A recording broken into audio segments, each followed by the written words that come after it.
नमस्कार सर। नमस्कार सर।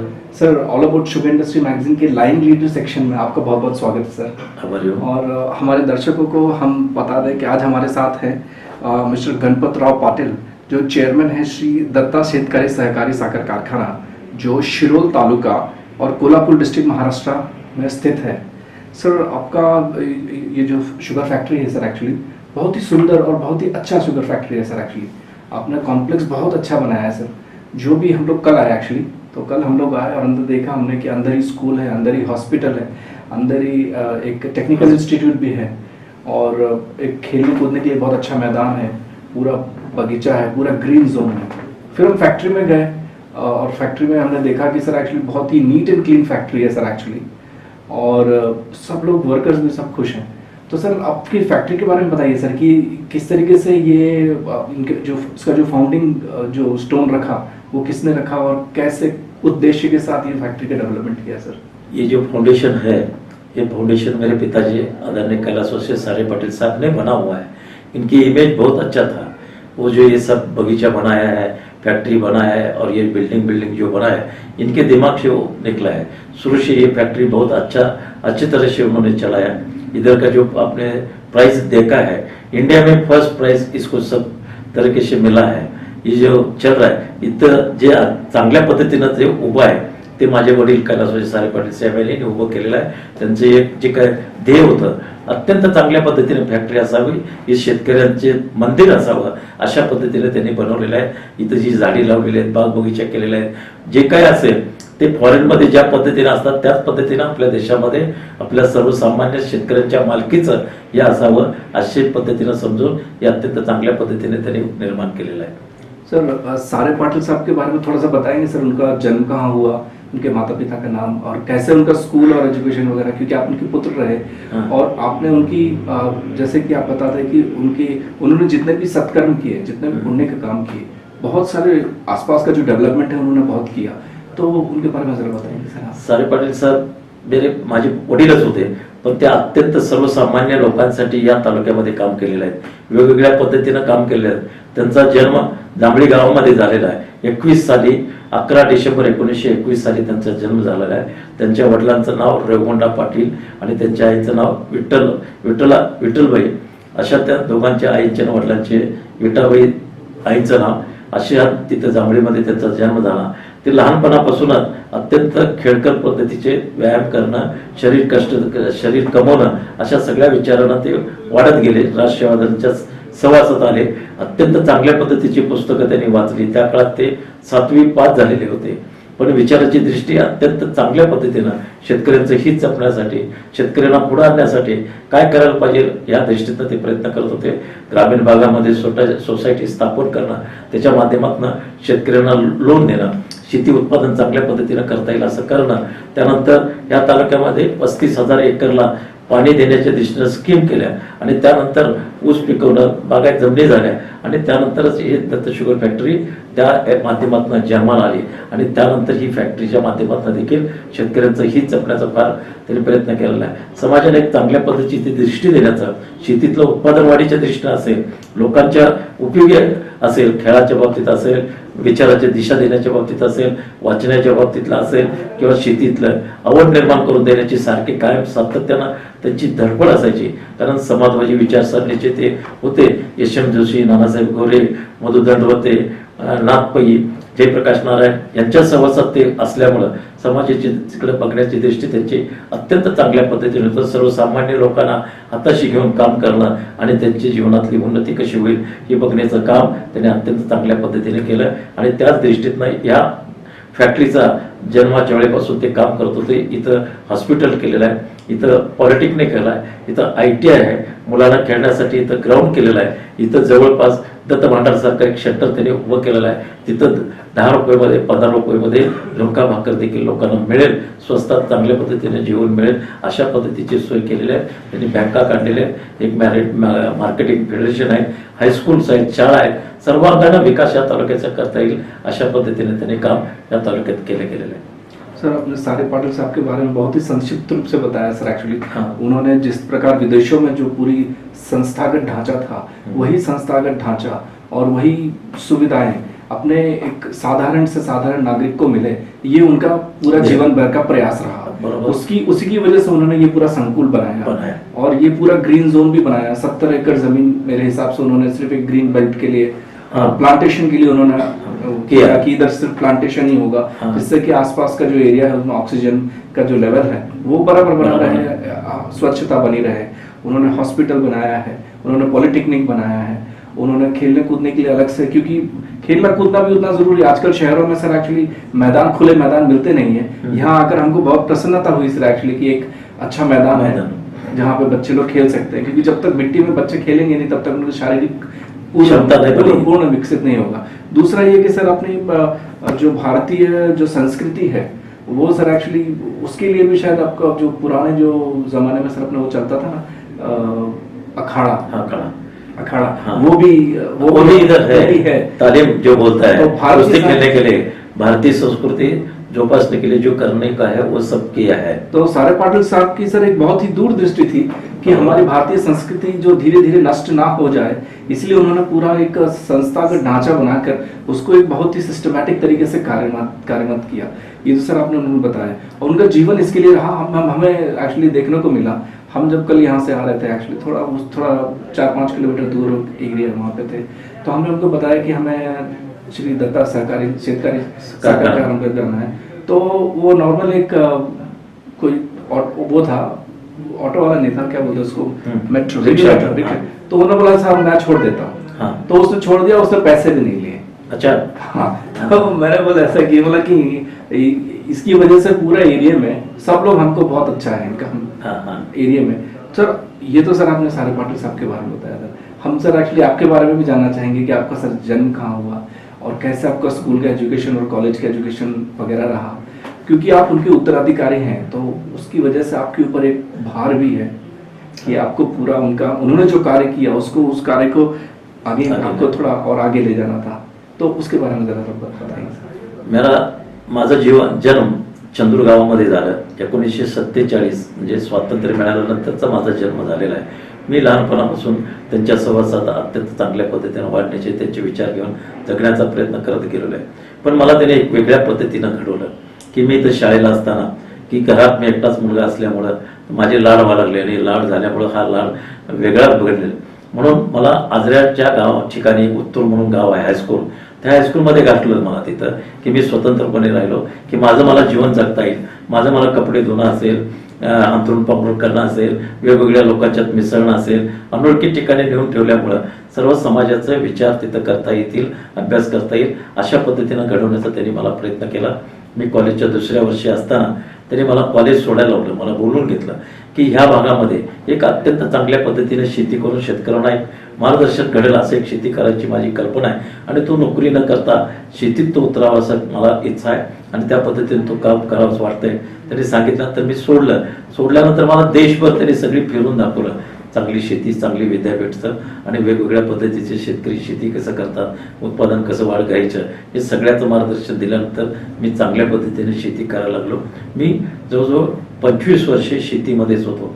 अर्धा एकर द्राक्षबागेपासून 104 एकर ग्रीन हाऊस बनवण्यापर्यंतची मी मजल मारली आणि त्यानंतर मग मी थोडंसं कारखान्यामध्ये डायरेक्टर म्हणून आलो आणि साहेबांच्या पश्चात मला इथं चेअरमन म्हणून होता आलं आणि त्यांनी जे उभं केलेलं आहे, त्यांनी जे विचार दिलेले आहेत त्या विचारांची जोपासना करणं आणि त्यांनी शेतकऱ्यांचे हित जपण्यासाठी जे काही मला मार्गदर्शन केलं किंवा ज्यांनी शिकवलं त्याच पद्धतीने मी आता शेतकऱ्यांना त्यांचं हित जपण्यासाठी, त्यांचं उत्पादन वाढीसाठी, त्यांचं जमीन शाबूत राहील असं करण्यासाठी आणि विद्यार्थी घडवण्यासाठी आणि इतर रोग पीडित जास्ती संख्या आहे त्यातून मुक्त होण्यासाठी सेंद्रिय शेती करण्याच्या कल्पनेतनं मी यापुढे निघालेलो आहे। त्यांची विचाराची जी काही ठेवण आहे ती ठेवण जपून इथं जे काही त्यांनी ते उभं केलेलं आहे त्याची जोपासना चांगल्या पद्धतीने करण्याची दृष्टी ठेवून मी काम करायला लागलेलो आहे। सर एक्चुअली क्योंकि जो सारे पाटिल साहब थे उनसे जनता जुड़ी हुई थी सर, और भावनात्मक रूप से जुड़ी हुई थी। उनको सबको ऐसा लगता था कि वो हमारा है। तो आप क्योंकि सर उनके उत्तराधिकारी हैं, तो उनके पश्चात लोगों को ऐसा भी लगता है कि नहीं हम आपसे जुड़े हैं, हमारी छोटी मोटी कोई भी समस्या होती है, गरीब से गरीब आदमी आपके पास समस्या लेके आता है, तो कभी कभी सर आपको आपके पूरे समाज के लिए जो समय आप देते हैं उस समय देते देते कभी आपको परिवार के लिए समय देने के लिए कम पड़ तो नहीं जाता सर? नाही. समय का जो सही आहे. तुम्ही जे बोललात ते बरोबर आहे, पण माझ्या परिवारांना मी संध्याकाळनंतर वेळ देतो, गप्पा मारतोय, सगळे आहे. माझ्या जीवनामध्ये मला 4 मुली आहेत, 4ही मुलींची लग्न झालेली आहेत. मी, माझी आई, माझी पत्नी आणि एक मुलगी आणि जावई माझ्या घरात असतात. मी संध्याकाळी 9 नंतर त्यांच्याशी आरामशीर बोलत असतोय, गप्पा मारत असतोय, एकत्र बसून जेवत असतोय. पण ज्या ज्यावेळेला काही कार्यक्रम असतील त्यावेळेला मी वेळ देतोय माझ्या संसारासाठी किंवा माझ्या घरासाठी वेळ देतोय. त्यांना कुठल्याही पद्धतीचं आलिप ठेवून असं काम करत नाही. पण ते करत असताना सामाजिक काममध्ये कधी टाळण्याचा प्रयत्न केलेला नाही. कोणाची लग्न असतील, कोणाचं काय असेल त्यांच्यात सामील होणं, ज्या पद्धतीनं साहेबांना लोक मानत होते त्याच पद्धतीनं माझ्या बाबतीत देखील बघण्याची दृष्टी लोकांची निर्माण झालेली आहे. और सर एक व्यक्ति के तौर पर आपकी जो शक्तियां हैं, जो स्ट्रेंथ और वीकनेस जिसको हम बोलेंगे सर, वो क्या है कि आपकी मुख्य शक्ति कौन सी है और आपकी थोड़ी कमजोरियां कौन सी, वो बताएंगे?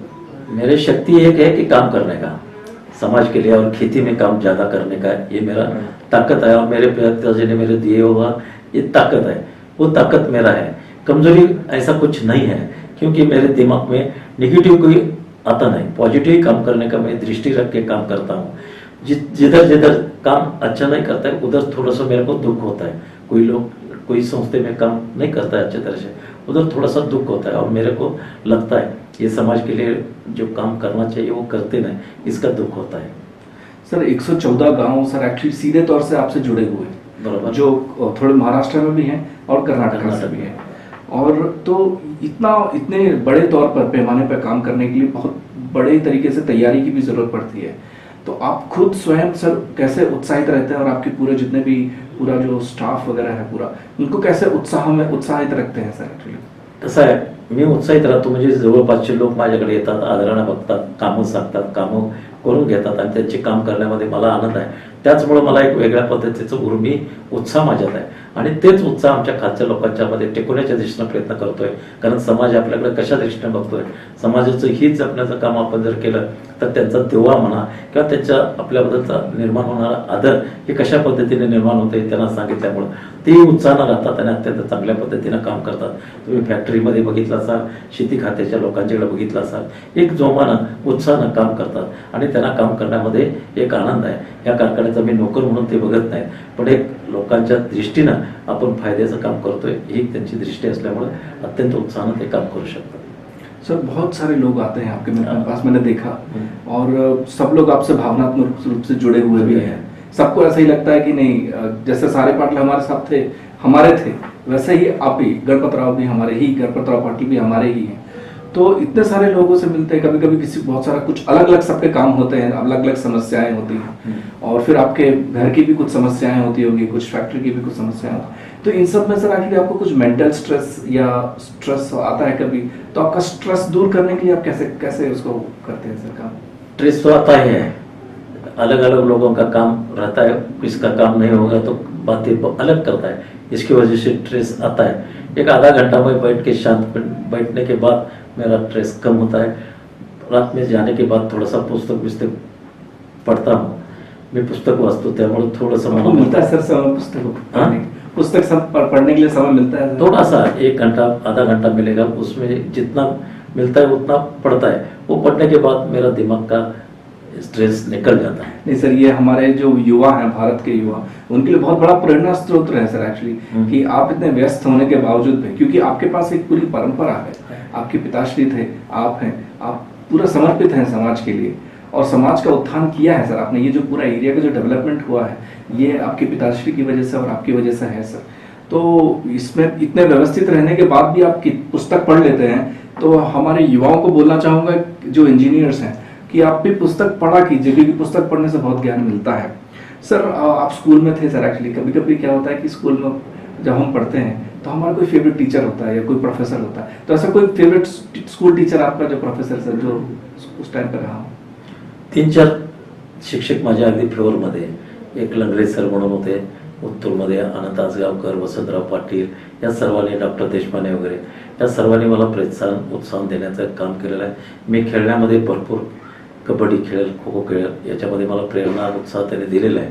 वेगवेगळ्या शाळेमध्ये मी कॅप्टन म्हणून काम केलेलं आहे, कॉलेजमध्ये कॅप्टन म्हणून मी काम केलं आहे. वेगळ्या अंगानं सगळ्या मला दृष्टी देण्याचा सगळ्या शिक्षकांनी काम केलेलं आहे आणि त्यांची पण प्रेरणा आहे. मी यशवंत जोशींच्या जवळ बरोबरीनं राहिलो. ते ज्यावेळेला वर्षातून 2-3 वेळा आमच्याकडे यायची शेती बघायला, त्यावेळेला आल्यानंतर ती सगळी शेती करून बघितल्यानंतर पाठीवरनं हात मारायचे, थप द्यायचे आणि उत्साह द्यायची, प्रेरणा द्यायची. याच्यातून आम्ही सगळं घडत गेलेलं आहे. सर आपने कबड्डी खेली है, आपने हाँ। खो खो खेला हुआ है, ये तो सब भारतीय खेल खेल है। है। तो आपको जो विदेशी खेल है सर, जैसे कि फुटबॉल या फिर लोग तो क्रिकेट के लिए पागल हैं, उसके प्रति आपका झुकाव नहीं रहा सर? नहीं नहीं, मैं फुटबॉल खेलता था लेकिन अच्छा। क्रिकेट कभी नहीं खेला। हाँ, कबड्डी, खो खो, कभी कभी फुटबॉल, लेकिन कबड्डी और खो खो में मेरे को बहुत इंटरेस्ट और बहुत अच्छे तरह से मैं खेला हुआ है।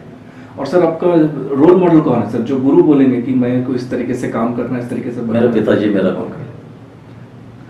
बराबर। और सर एक्चुअली क्योंकि हम तो भारतीय लोग हैं, हम अपनी संस्कृति से, अपनी मिट्टी से और अपने माता पिता से बहुत ही मूल रूप से जुड़े हुए होते हैं। हमारे जीवन का आधार हमारी मिट्टी, हमारी संस्कृति और हमारे माता पिता होते हैं। तो आपकी माता ने जो आपको कुछ शिक्षा दी हो, जो आज भी आपको काम आती है एज अ चेयरमैन, वो कुछ बताएंगे सर? नाही नाही, लहानपणी चुका करत असताना माझ्या आईने मला शिक्षा दिलेली आहे, बदलण्याच्या दृष्टीने प्रयत्न केलेला आहे. कुठं चुकत असेल तिथे रस्ता दाखवण्याचं त्याने काम केलेला आहे, तेही आज माझ्या उपयोगी पडते. माझ्या वडिलांनी अगदी कठोरपणानं देखील काही गोष्टी माझ्याकडे चुकल्यानंतर बसून 2-2 तास बसून मला लेक्चर देऊन अक्षरशः मला रडवून त्यांनी घेतलेलं आहे आणि त्या शिक्षणामुळं मला आज चांगल्या पद्धतीचा इथं फायदा होतोय, विचाराच्या दिशेनं काम करतोय, चुकणार नाही याची मी पडताळणी घेत काम करत राहत असतो. और सर आपके पिताश्री सारे पाटिल साहब ने कुछ आपको ऐसी कोई बात बताई हो कि जो अभी भी आपको कभी आप जो बहुत मुश्किल समय में आपको कुछ डिसीजन लेना होता है, तो वो डिसीजन लेते समय आप आपके पिताजी की वो बात याद करके फिर आप डिसीजन ले लेते कि नहीं चलो अब मैं ऐसा करूँगा, ऐसा कोई बात सर हमारे साथ शेअर करें? वडिलांनी मला भरपूर वेळा सांगितलेलं आहे, आपल्या कामावर विश्वास, आपल्या कामाच्या बद्दल आत्मविश्वास आणि जो निर्णय घ्यायचा आहे तो आत्मविश्वासाने विचारानं घेण्याचा प्रयत्न करणं, त्यातनंच आपण पुढे जाऊ शकतो असं त्यांनी मला सांगितलेलं आहे. आपल्या स्वतःच्या आत्मविश्वासानं निर्णय घेण्याचा. और सर ऐसा कोई इंसिडेंट बताएंगे सर, एक कोई छोटा सा वो आपके जीवन में जो घटना घटी हो जिससे ये साबित होता है कि मेरे माता पिता ही मेरे भगवान है, बाकी दूसरा मेरा कोई भगवान नहीं है, ऐसा कोई आपको? बहुत ऐसा घटना है.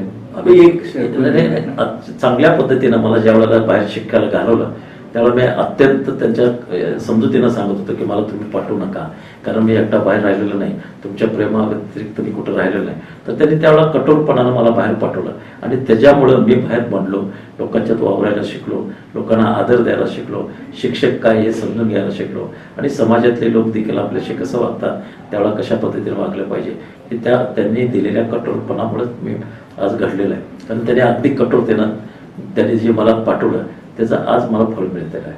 कारण समाजात वावरताना, समाजात मिसळताना गरीब श्रीमंत असा भेदभाव न ठेवता, जातीभेद न विचारात घेता सगळ्यात मिसळण्याची जी शिकवण त्यांनी त्यावेळेला कठोरपणाने दिली त्याचं फलित आज आहे. और सर एक्चुअली जो पत्नी है उसको हमारे समाज में लक्ष्मी भी कहते हैं, बरोबर. और भगवान शिव ने तो उनका महत्व दिखाने के लिए अर्धनारीश्वर का स्वयं रूप ले लिया था.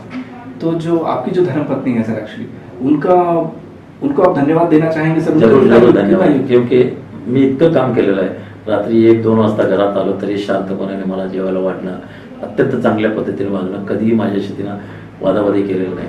मला जेवढा सपोर्ट करता येईल, जेवढी साथ देता येईल तेवढे चांगल्या पद्धतीने साथ दिलेला आहे. त्यामुळे तिचं धन्यवाद तिला द्यावंच लागेल, त्याच्यात काही कमीपणाचा भागच नाही.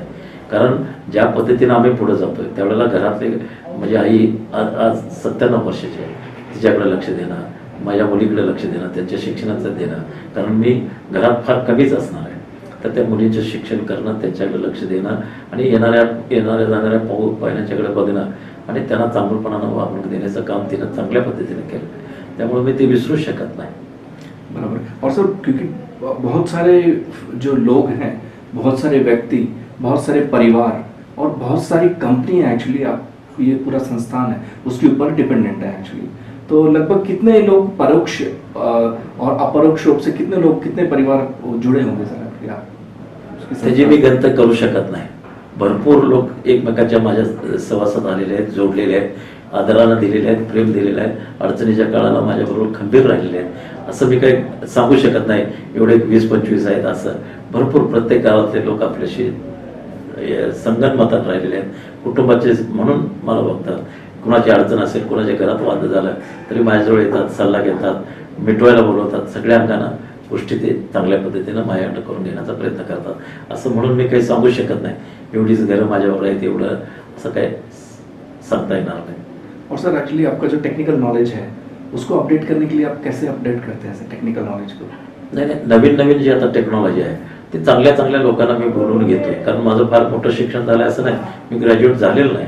कारण कॉलेजच्या दुसऱ्या वर्षी असताना मला माझ्या वडिलांनी सोडलं. पण मला माहिती आहे की आत्ताचं जर पुढे जायचं असेल तर टेक्नॉलॉजी आत्ताची जे नवीन नवीन आले त्याचं समजून घेणं आणि त्याचा वापर करून पुढे जाण्याच्या दिशेनं प्रयत्न करणं. मग ह्याच्यामध्ये कोणाचं नॉलेज चांगलं आहे अशा लोकांना बोलवून घेणं, त्यांच्याशी चर्चा करणं, ते समजून घेणं आणि त्याचा वापर करण्याच्या दिशेनं प्रयत्न करणं, अशा पद्धतीने मी करण्याचा प्रयत्न करतोय. सर अपने जो भारतीय मैन्युफैक्चरर्स हैं वो ज़्यादा से ज़्यादा इनोवेशन कर सके, तो नई नई शुगर टेक्नोलॉजी ला सके, उसको प्रोत्साहन देने के लिए अपने क्या कर सकते हैं सर एक्चुअली? असं जर कोणी असेल ना त्यांना अत्यंत चांगल्या पद्धतीनं प्रोत्साहन देण्याचं काम माझ्याकडं घडत राहील. कारण शेतीच्या उत्पादनाच्या बाबतीत असेल, शुगर इंडस्ट्रीमध्ये उत्पादन चांगले वाढीच्या मध्ये कमी खर्चामध्ये जास्तीत जास्त कसं करता येईल हे बघण्याची दृष्टी ठेवून कोणी जरी असेल आपल्या देशातला, आणि आहेत नाही अशातला भाग नाही, आपल्या देशातले देखील कर्तृत्ववान चांगले शास्त्रज्ञ चांगले विचारवान लोक आहेत ते आमच्या सहवासात येतील त्यावेळेला त्यांना प्रोत्साहन देण्याचं किंवा त्यांना काय लागेल त्याची मदत करण्याची जरूर आम्ही प्रयत्न करत असतो. और सर जब आपने चेयरमैन की पोस्ट सर एक्चुअली यहाँ पे संभाली, वो तो आपने लिया, तो उस समय सर आपका मेन चैलेंजेस क्या था कि आपको क्या नया करना था? जो ज्या वेळेला मी चेअरमनशिप इथं झालो त्यावेळेला मला चॅलेंजेस होतं हे सगळं समजून घेणं, त्यानंतर पुढे जाणं, वेगवेगळ्या पद्धतीनं कसं करणं, शेतकऱ्यांना चांगलं उत्पादन घेण्यासाठी प्रयत्न करणं, आमच्या भागामध्ये वेगवेगळ्या रोगांना पीडित झालेले आहेत त्यांना मुक्त कसं करणं, विद्यार्थ्यांना व्यसनापासून मुक्त करण्याच्या दिशेनं प्रयत्न करणं, शेती सुधारणं, शेतीतली काही जो भाग अंश संपत निघाला आहे तो वाढवणं आणि क्षारपट जमीन मुक्त करणं, या सर्व अंगाचा विचार करून मी आव्हानं स्वीकारून पुढे निघालेलं आहे. आणि आज मला खात्री वाटते की आपण यातनं व्यवस्थितपणानं पुढे जाण्याची आशा निर्माण झालेली आहे माझ्यासमोर. सर आपके यहाँ जो लेबोरेटरी है वो सॉइल Soil हेल्थ का पूरा वो लोग रिपोर्ट करते हैं, वो सॉइल हेल्थ कार्ड बनाते हैं और वो काफी लंबे समय से सारे पाटिल साहब ने दूरदृष्टि करके रखे वो पर, और उसमें साथ उनके पास जो इक्विपमेंट्स हैं वो लीव्स को जो पत्ते होते हैं उसके ऊपर वो टच करके वो बताते हैं उसमें कितना माल न्यूट्रिशन है, क्या उसमें चाहिए क्या नहीं चाहिए. तो ये जो पूरा आपने अच्छे एक स्पेशलाइज्ड लेबोरेटरी बनाया सर, जो और इतना इक्विपमेंट्स रखे, इसमें काफी खर्चा होता है सर एक्चुअली. तो वो सर एक्चुअली एकदम अलग से ये काम सर कैसे किया सर आपने, क्योंकि ये सब जगह है नहीं सर एक्चुअली. नाही कसं आहे सांगतो, जर तुम्हाला शेतकऱ्यांच्या शेती सुधारायचं असेल, शेतीतनं उत्पादन चांगलं पाहिजे असेल तर लॅबोरेटरी असल्याशिवाय चालणार नाही. हे समजूनच माझ्या वडिलांनी लॅबोरेटरी इथं निर्माण केली. पण आता आम्ही त्याचा वापर शेतकऱ्यांना, आमच्या शेतकरी सभासदांना फुकट माती परीक्षण करून देतोय, पानं परीक्षण करून देतोय, पाणी परीक्षण करून देतोय. पानाचं तुम्ही जे म्हटलंय त्या पानानं आपण जे घातलेली खत आहे त्या पिकानं किती घेतल्याने त्या पिकात किती सामोल आहे हे पानाच्या वाटे आम्हाला कळत असल्यामुळं आपण ते पानाचं परीक्षण करतोय आणि त्यानंतर मात्रा काय द्यायची ते शेतकऱ्यांना सांगतोय.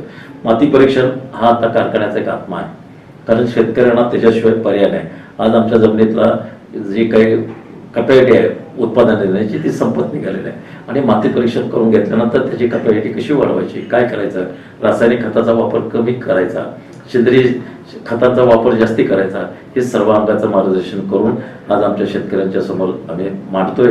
आज आमच्या भागातले तरुण शेतकरी अत्यंत उत्साहानं कामाला लागलेले आहेत, कारण त्यांना कळलंय की मातीमध्ये काय आहे, काय घातलं पाहिजे आणि काय नाही घातलं पाहिजे, आणि हे माती परीक्षणमुळेच त्यांना शक्य झालेलं आहे. आज तुम्ही बघा तर आम्ही 4 वाजता 200 टन उत्पादन काढण्यासाठी शेतकऱ्यांना बोलवलं आहे, कारण 200 टन जिथं 40 टन निघत नाही तिथं 200 टन शेतकरी काढायला हिंमत बाद झालाय. त्याचं कारण माती परीक्षण आणि आम्ही आमच्या कारखान्याच्या माध्यमातून जे मार्गदर्शन देतोय त्याच्यातनं घडलेलं आहे. कारखान्याच्या माध्यमातून 65 शेती मदतनीस आम्ही नेमलेले आहेत, शेतकऱ्यांच्या बांधापर्यंत जातात आणि त्यांना मार्गदर्शन करतात. कसं बी कुठलं घेतलं पाहिजे, लागण कशी केली पाहिजे, सऱ्या कशा सोडल्या पाहिजे, नांगरट कशी केली पाहिजे, सबसॉइलर कसा मारला पाहिजे, माती तपासून कशा पद्धतीने घेतलं पाहिजे, तपासल्यानंतर त्याचा उपयोग कसा करायचा, आणि ते या माती परीक्षणचे प्रमुख माणसाने जो सल्ला दिलाय त्या सल्ल्याचा वापर कसा करायचा हे सर्व अंगानं बघून शेतकरी पुढे निघालेला आहे. सर ये जो आजकल क्या हो रहा है सर एक्चुअली हर साल जो लैंड अंडर केन कल्टीवेशन जिसको हम बोलते हैं, जमीन जिसमें गन्ना उगता है वो जमीन धीरे धीरे कम हो रहा है सर एक्चुअली. तो ये एक बड़ी समस्या, आपको ऐसा लगता है सर ये एक बड़ी समस्या है कि आमच्या इथे ही मोठी समस्या आहे. त्याचा अभ्यास केल्यानंतर 20,000 एकर इथं क्षारपट जमीन म्हणजे तिथं पिकाऊ नाही, तिथं आज 5,000 एकर आम्ही निर्माण केले आणि त्यात आज पिकं घ्यायला लागले. आम्ही सल्ला देतोय, रासायनिक खताचा वापर कमी करा, पाण्याचा वापर कमी करा, ड्रीप न जाण्याच्या दिशेने प्रयत्न करा, चांगले चांगले बियाणे वापर करा आणि 2-3 वर्षानंतर फेरपालट करून 1 वर्ष विश्रांती द्या, वेगळं पीक घ्या. या सगळ्या सल्ला आम्ही शेतकऱ्यांना देतोय आणि त्याचा पालन करून परत शेती सुधारण्याच्या दृष्टीनं लागलेली आहे मागं. ड्रिप इरिगेशन से बहुत फायदा हुआ है सर किसानों को? ड्रिप इरिगेशन से बहुत फायदा हुआ है. तो अब ये सर कब से कितने समय से ड्रिप इरिगेशन सर आपने शुरू किया था? मी तर माझ्या शेतामध्ये 72 सालापासून केलेलं आहे ड्रीपचा, द्राक्ष बागेच्या मध्ये. आमच्या ह्या भागामध्ये 91 सालापासून आदरणीय कैलासवासी सारे पाटील साहेबांनी शेतकऱ्यांना सांगून काही शेतकऱ्यांना ड्रीप करायला लावलेलं आहे. कारण ते स्वतः जवळजवळ 20 देश फिरून आले होते. त्यामुळे त्या भागात शेती कशी केली जाते, काय केली जाते, पाण्याचा वापर कसा केला जातोय आणि तेच दृष्टीत शेतकऱ्यांना देऊन ड्रीपचं देखील करायला त्या काळात लावले. आज आम्ही एक इरिगेशन स्कीम हातात घेऊन ड्रीप करायच्या दृष्टीने लागलेला आहे. पण आमच्या भागात काय झाले, पूर परिस्थिती जास्ती असल्यामुळं ड्रीपची पाईप टाकल्यानंतर पूर जर आला तर ते सगळे वाहून जातात असं आता लक्षात आल्यामुळे शेतकरी त्या दृष्टीनं तयार होईना. पण जिथं जिथं पाणी येत नाही, पूर येत नाही अशा ठिकाणी आम्ही ड्रीप करायला लावलेलं आहे. आम्ही आमच्या कारखान्याच्या माध्यमातून आमचे जे सभासद शेतकरी आहेत ते ड्रीप करत असतील तर त्यांना 6,000 रुपये आम्ही अनुदान देतोय, सबसिडी देतोय आणि 2 वर्षांना त्यांनी पैसे आम्हाला कारखान्याला द्यायचे आहेत. 2 हप्त्यामध्ये आम्ही सगळे ड्रीपवाल्यांचे पैसे एका दमात देतोय आणि त्यांच्याकडनं 2 हप्त्यात आम्ही पैसे घेतोय, म्हणजे 2 पिकांमधनं. म्हणून त्यांना प्रोत्साहित करण्यासाठी हे सगळं कारखान्याच्या माध्यमातून आपण करत राहिलेलं आहे. बराबर. और सर एक्चुअली कौन सी गवर्नमेंट पॉलिसीज हैं जिसमें थोड़ा सा सुधार हो, तो जिसकी वजह से शुगर फैक्ट्रीज को, कोऑपरेटिव शुगर फैक्ट्रीज को और फायदा हो सकता है? नाही, कसं आहे, गव्हर्नमेंटची दृष्टी पूर्वी शुगर फॅक्टरीकडे, कोऑपरेटिव्ह शुगर फॅक्टरीकडे बघण्याची होती. कारण वेगवेगळ्या पद्धतीनं अडचणी समोर आहेत. साखर विकली जात नाही, FRP योग्य वेळेत देणं गरजेचं आहे आणि बँकाकडनं जे काही कर्ज मिळतात ती व्यवस्थित मिळत नाहीत, लॉंग लाईफ मिळत नाहीत. या सर्व अंगाचा शेतकऱ्यांच्याकडं कारखानदारीकडे बघून सरकारनं करण्याची गरज आहे. काही वेळेला अडचण येतात, अशा वेळेला सॉफ्ट लोन देणं, कमी व्याजामधनं रक्कम उभा करून देणं, अशा पद्धतीनं त्यांनी करण्याची गरज राहणार आहे सरकारनं. और सर एक्चुअली आपका प्लांट हम लोग कल देख के आए, पूरा एरिया हमने देखा. एनर्जी जो सेविंग है बहुत अच्छा है, को जनरेशन प्लांट बहुत अच्छा चल रहा है. वो ग्रिड वो उसको दे के उससे भी हमने लिया है, सरकार को बिजली दे के सरकार से भी थोड़ा सा पैसा आ जाता है. फिर एक्चुअली जो पोल्यूशन है वो बिल्कुल नहीं है, स्मेल बिल्कुल नहीं आता, एयर पोल्यूशन नहीं है, वाटर पोल्यूशन नहीं है, जीरो डिस्चार्ज है. तो इतना अच्छा फैसिलिटी बनाने के लिए और बहुत जगह ऑटोमाइजेशन है एक्चुअली सर. तो ये सर एक्चुअली आप कब से ये विचार था सर आपके कि मुझे इस तरीके से करना है और नया कौन सा डेवलपमेंट करना चाहेंगे सर? नाही, हे तर पूर्वीपासून मागचे म्हणजे चेअरमन साहेब वडिलांनी ते केलेलंच आहे. आता 4-5 वर्षापासून मी आलो त्यावेळेपासून देखील असं इथं पोल्युशन होणार नाही याची खबरदारी आम्ही घेत निघालो आहे. इथून पुढे देखील फॅक्टरी क्रशिंग वाढवण्याच्या दिशेने आमचे विचार आहेत की जेणेकरून शेतकऱ्यांच्या लवकरात लवकर ऊस आणून त्यांची शेती रिकामी करून देण्याच्या दिशेने प्रयत्न करणार आहे. कारण फार काळ जर शेतात ऊस राहिला तर जमिनीतलं ताकद संपत जाते, जमिनीमध्ये अन्न राहत नाही. म्हणून लवकरात लवकर ऊस आणून लवकर कसं कृषी करता येईल ते बघण्याची दृष्टी ठेवण्याचा प्रयत्न आमचा चालू आहे आणि ते देखील पोल्युशन मुक्त करण्याच्या दिशेने प्रयत्न चालू आहे. और सर बहुत सारे अवार्ड्स मिले हैं सर एक्चुअली, 40-50 सबके अवार्ड्स मिले हैं. इसमें से सबसे अच्छा अवार्ड आपको कौन सा लगा है सर एक्चुअली?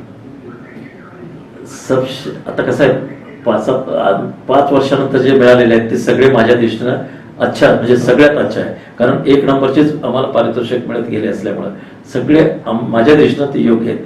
पूर्वीचे मिळालेले आहेत, देश लेवलला पहिल्यांदा मिळालं त्यावेळेला सगळ्यांना इथं आनंद झाला होता की देश लेवलला पहिला नंबर मिळाला. आता देखील आपण ऊस उत्पादनाच्या बाबतीत असेल, ऊस विकासच्या बाबतीत असेल किंवा कारखानदारी चांगले चालवण्याच्या बाबतीत असेल, प्रत्येक वर्षी आम्हाला पारितोषिक हे मिळतच गेलेले आहे. त्यात आनंदाचीच गोष्ट सगळ्या अंगाला आहे. आता महाराष्ट्र म्हणजे VSIला एक बक्षीस ठेवलेलं आहे की 1 कोटीचं बक्षीस ठेवलेलं आहे ऊस उत्पादनात किंवा चांगला कारखाना चालवण्याच्या बाबतीत. तो मिळवण्याच्या दिशेने आमचा प्रयत्न चालू आहे आणि तो मिळाल्यानंतर मला सर्वात आनंद होणार आहे. बराबर सर. एक्चुअली आपकी शुगर फैक्ट्री बहुत बड़ी है, 7-7.5 TCD की है. इसमें बहुत सारी मशीन्स लगी है, बहुत सारे वेंडर्स इसके चाहिए पड़ते हैं, बहुत सारे सर्विस प्रोवाइडर्स चाहिए होते हैं. तो ऐसा कोई सर्विस प्रोवाइडर आपको ध्यान है सर एक्चुअली, या वेंडर या फिर मैन्युफैक्चरर जिसने बहुत लंबे समय तक अच्छी सेवा की है सर शुगर फैक्ट्री। उस टाइम उनको बुला के करने का है, हम बाहर के किसी को देना नहीं, इंडियन लोगों को हाँ, देना इंडियन, है। हाँ, इंडियन। इंडियन में बहुत लोग काम करने वाले हैं, और लोकल ही सर जो लोकल ही है, लोकल भी बहुत लोग हैं, उनको ही बुला के एक तज्ञ आदमी हम उसको बुलाए के इसमें कोई अच्छा है उसको चुना के हम करने वाला है। बराबर है, बराबर है। और सर एक्चुअली अब ये हमारे जो भारतीय यंग इंजीनियर्स हैं जो शुगर फैक्ट्री में काम करते हैं या दूसरे प्रोसेस इंडस्ट्री में काम करते हैं, उनके लिए सर आपका संदेश क्या है सर एक्चुअली? नाही तर आता जे आपल्या देशामधले जे काही इंजिनियर आहेत चांगल्या पद्धतीने ते चांगल्या पद्धतीने काम करतातच, इथून पुढे देखील याच्यामध्ये काय नाविन्य आणता येईल, बाहेरच्या देशातलं काही समजून घेऊन वेगवेगळ्या पद्धतीनं कसं आहे आमच्या भागामध्ये आता 4 महिन्यात शुगर फॅक्टरी चालते, ही लॉंग लाईन 6 महिने 7 महिने कसं चालेल त्या दृष्टीनं प्रयत्न करणं ते त्यांच्या हातातच अशातला भाग नाही, कारण ऊसाचं उत्पादन असेल तर ते करू शकतात, पण चांगल्या दृष्टीनं याच्यामध्ये रिकव्हरी कशी वाढवता येईल, चांगल्या पद्धतीनं स्टीम बचत कशी करता येईल, पाण्याची बचत कशी करता येईल ही बघण्याची दृष्टी इंजिनियरने ठेवण्याची गरज आहे आणि ते आता आमच्या देशातले इंजिनियर थोडेफार त्या पद्धतीनं करायला लागलेले आहेत।